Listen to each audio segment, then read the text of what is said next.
Ambassador Tomas Kafka, Ambassador Boaz Modai, Deputy Ambassador Nurit, Lady, now I don't think I pronounced it right when I spoke to you, is it Milena?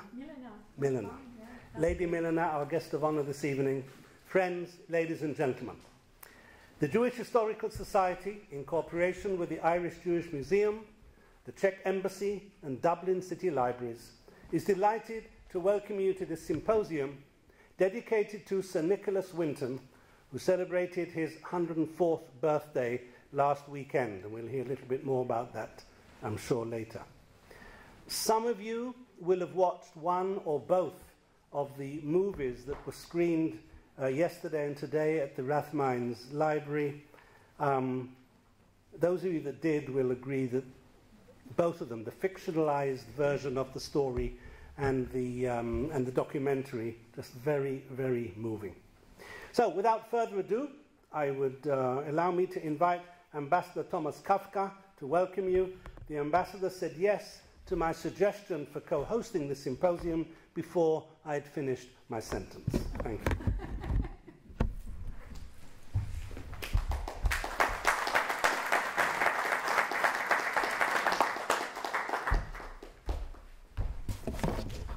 Excellencies, ladies and gentlemen, milá paní Mileno, dear friends, dear Janky, many thanks for hosting this symposium. Janky mentioned so little bit how this whole process took place. I can just hope so it was not too impolite that I didn't let him finish his sentence. But it was for me from very beginning a huge issue here, so to organize something with Janky, with the Jewish community here, and as it was somehow all of a sudden obvious that our common denominator could be even Sir Nicholas Winton, so then I was very much pleased, and the only small stain so on our today's organization is that my good friend David Stecher and neither the director of the films about Nicholas Winton, Matěj Minář, couldn't make it to be here with us. The first one, let's say so, rather for a negative reason, so because David Stecher became all of a sudden fell victim so to a very unpleasant disease, but nonetheless he is sending his best regards. And Matěj Minář maybe for a more pleasant reason, because he is at the current time in Cannes where he's promoting his work. So that it was a big dilemma, Dublin or Cannes, but yes, he can. But nonetheless, it's for me really something special, and I can just hope so that it's not a one-off event, but that we will find a lot of other events and maybe pretexts so to continue and to organize maybe the next time something maybe even in our embassy. Now something changed acoustically, so should I somehow rise to my task here? Normally it was foreseen that David Stecher or somebody else from the film industry should give a speech so about the whole story about rapprochement between Sir Nicholas Winton and the Czech and Slovak filmmakers, but that won't happen. And instead of it, I would like to share here with you some thoughts about what Nicholas Winton is meaning to us Czechs, who are generally seen as very maybe skeptical and maybe a little bit cold noses, but maybe it's not as bad as you may see us from time to time. And one of the reasons why we could find still some good reasons so for rising above us is to be privileged so to meet people like Sir Nicholas Winton. One of the famous quips by the German theoretical revolutionary and witty playwright Berthold Brecht stated that happy are the nations that don't need to have heroes anymore. The problem with Brecht's statement is that the very points he undoubtedly scored were too often proved incorrect later on in practice. The state of our society, or as we are used to being told, where we are where we are, doesn't provide Brecht and his followers with any fertile ground for maintaining their higher ground, the moral higher ground anymore. So why is that? It's the context what changed. Nowadays, we are happy and privileged to live in a relatively safe piece of world where nobody's life is threatened in a classical way or a way Bertolt Brecht was used to have it anymore. But are we happy enough to give up on our hope for having some heroes around? I'm afraid that the function of Brecht's quip could be only seen as theoretical currently. His creator either overestimated our potential for happiness or underestimated the impact heroes may have on the moral of a relatively safe society. Brecht's concept of a hero is a result of his experiences with world conflicts and to different versions of totalitarian societies that tried to perfect the formula of eternal political victory. A hero was, following the logic of the beginning of the 20th century, the one who could make a difference on the battlefield. Anything else, which is nowadays called a soft target, came in second place to the necessity to secure a victory. Victory was, of course, even then not everything, but without victory, everything was too quickly sentenced to be nothing. That is perhaps the reason why Brecht hoped for a world without heroes. He must have seen them just as an attribute of a belligerent world, a kind of necessary good conditioned by an unnecessary evil. The disappearance of heroes and the reason for their existence could be, following this logic, regarded as a hint that his whole confrontational context is over and gone for good. Yet the world is not based upon logic, and the general comprehension of what it means to be a hero evolves. 100 years after the outbreak of World War I, we may generalize that the concept of a hero moves, in public perception at least, from being a winner to being a lifesaver. We can only hope that this context won't change too soon. But it's one thing to accept that there is no conflict between a relatively safe society and the need for heroes, and another to recognize and cherish the real heroes when we are lucky enough to come across them and their deeds.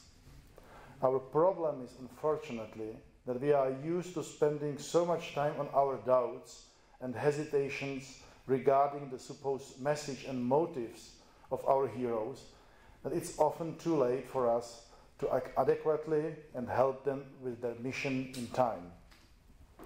A Czech poet, Ladislav Dvořák, who happened to be also godfather of my brother, wrote a parable about an inhuman horse which impressed with its naked existence to such an extent that those seeing it simply lost their ability to accept it as something real. They were simply perplexed by what they saw, and maybe they even didn't mind being perplexed at all, since perplexed people are usually forgiven for staying and wondering instead of becoming active and stepping up to the new situation.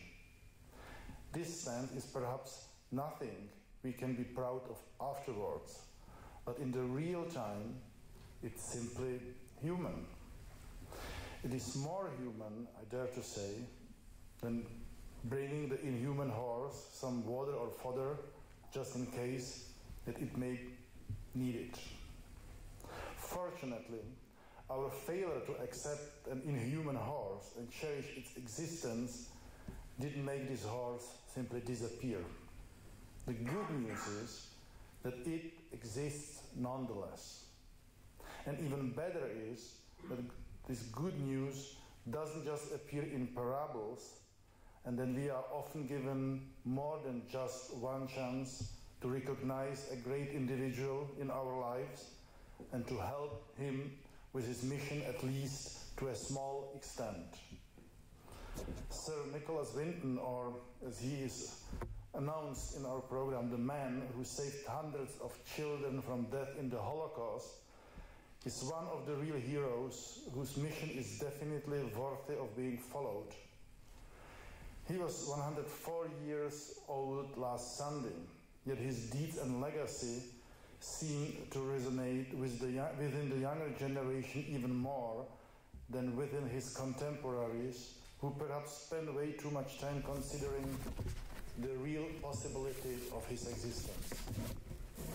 The sad truth is that people like Sir Nicholas were a very rare species in the course of the 20th century, and I'm afraid that they may remain as such in this century too. But it shouldn't be a place for pessimism. Instead of pondering how many like Sir Nicholas Winton we may find, or why there aren't more like him, I would like to express my gratitude for the existence of Sir Nicholas and all the great deeds he accomplished in his life. The story of Sir Nicholas Winton can be recapitulated as follows, with this excerpt from a website campaigning for Nicholas Winton being awarded the Nobel Peace Prize. In 1938, Winton had decided to holiday in the Alps. However, after his friend phoned him and described the situation in Czechoslovakia and asked for help, Winton changed his plans. Although Winton had other responsibilities, he immediately went to Prague with only one goal: to help the endangered people. In Prague, Winton created an office and contacted international embassies to secure asylum for as many at-risk Czechoslovak citizens as possible. The only positive response came from Great Britain. All other countries had closed their borders. However, the British ambassador was given strict conditions concerning the transport of Jewish citizens to Great Britain. British borders would only allow children through, and £50 per child had to be paid. Winton's office, situated in a typical Prague house, began to fill the parents who wanted to save their children from the Nazi danger. Archives with photos of all registered children were made. These photographs were later printed in British newspapers for British families wanting to adopt Czechoslovak children. Time was against the Winton team, and thus everything had to be done quickly. Even all the children, when all the children were registered and British families had chosen the children for whom they would provide asylum, Nicholas Winton faced the final and most difficult task: to ensure all passengers' visas and safe transport. Winton's team realized the situation was so desperate that they decided to falsify the visas and thus increasing the danger. In spite of all these, 7 trains and 1 plane successfully managed to get to Great Britain via Germany and France, where the children came to safety and were given a new home. The final 9th train with 250 children didn't reach Britain or leave the Prague railroad station because of the breakout of the war on the 1st of September 1939. Despite the unsuccessful dispatch of the last train, Nicholas Winton saved 669 Czechoslovak children. In the light of this impressive story, I feel encouraged to slightly correct the legendary quip by Berthold Brecht that I mentioned at the very outset of my speech. Happy are the nations which can recognize and respect their heroes before too late. Thank you very much.